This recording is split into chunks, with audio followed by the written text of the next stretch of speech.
true readers. I decided to make a short video today because I had a pretty interesting ride this evening with a Chatham University student. I'm recording this the second week of December. It's their finals week, so they'll soon be going home for their Christmas break. But I had to pick up this girl near the school and then drive her into the strip district. I'm not sure why I was taking her there. I don't know if she was meeting friends, going out to dinner. I have no idea. However, during our ride, she was excited to tell me about a poetry class that she had just taken and how that she had never really read poetry in the past. It was a new thing to her. This is what university does, right? University kind of forces us sometimes to read books that we would not normally gravitate toward, books that are not readily available at the local Barnes & Noble. And she said she had learned about a number of poets, local and through history, and that she had enjoyed that a lot. And she asked me about my work and how she could read my work. So I was more than happy to oblige. So during this ride, because she goes to Chatham University and because that campus is so beautiful, I remarked on it. It kind of looks like Hogwarts from the Harry Potter movies.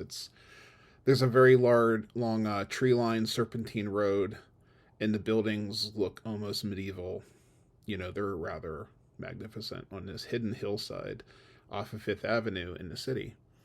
And so I just kind of remarked about it, and she says, yeah, it's a great school, a little pricey, but a really wonderful place.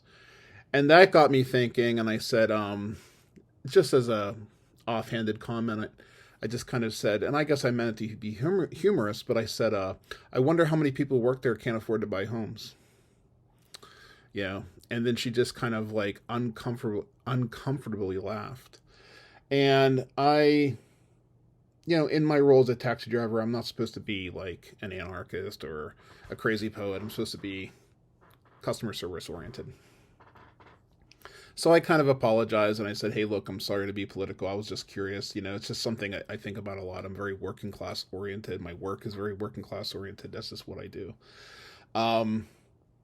And she agreed. Then she like kind of understood the context of my humor and she agreed, but she could offer no hope, right? She was just a kid, but she could offer no hope. She had no commentary, no opinion, nothing to say about the topic. And that really got me thinking, right? About the loss of brotherhood and community within our society, especially in the Pittsburgh area, right? Pittsburgh is a home of a large union movement, right? A lot of our suburbs especially, we used to have a lot of social clubs, right? The American Legion, Slovak Club, Italian clubs, Irish clubs.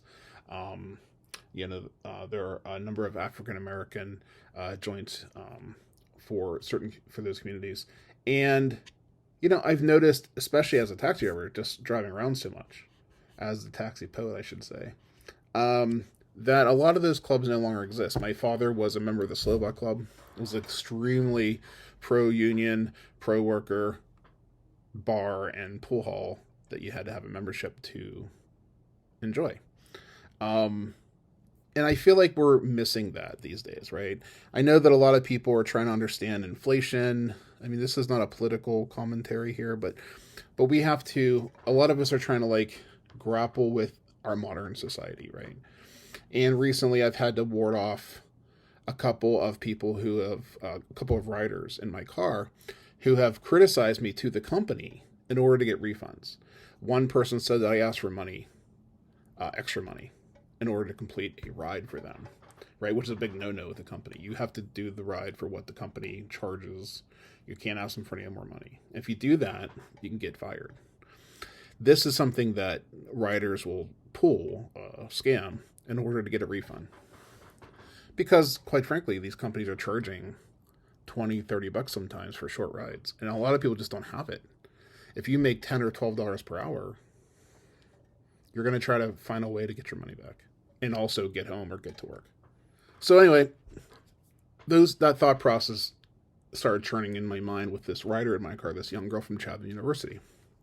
So I immediately pulled up my notebook, my trusty notebook, and I jotted down a few notes for the poem that I wanted to write based on that conversation, which is a very casual conversation, but I guess it's my wisdom and my learned understanding of the world and my experiences that have fueled my work as much as anything else. I like to tell everybody that my work is fueled mainly through observation, but really I bring a lot of myself to it, just like any writer or artist does.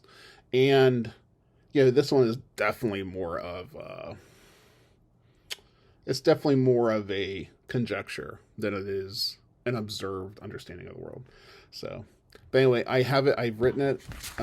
It's if you're one of my Patreon true readers, you'll be able to read this in the post that this video is attached to. If you're just a YouTuber, come join Patreon, because that's the only place you can read it. But I'm going to read it to you now. It is titled "The War Goes On."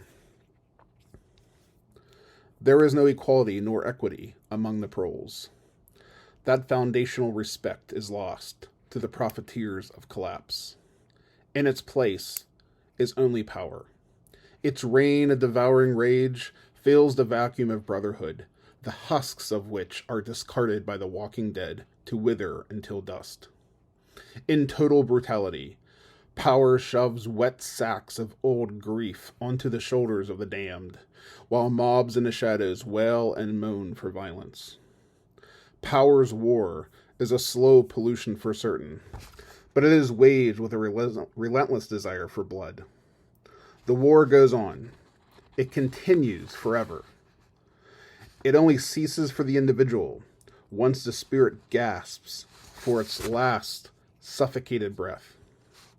It is then another member of the walking dead may join the mob in its moaning until the mind and the body embrace the finality of death.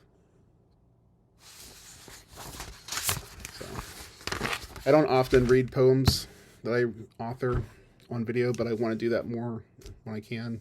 I also just felt that this was an appropriate topic to comment on with my voice rather than just my pen.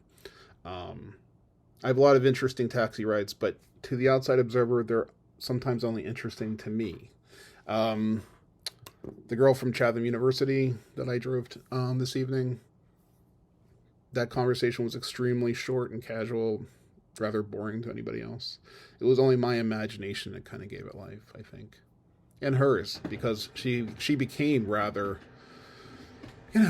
thoughtful and contemplative toward the end of our trip. Thank you very much. Thank you for supporting my work. We'll see you out there.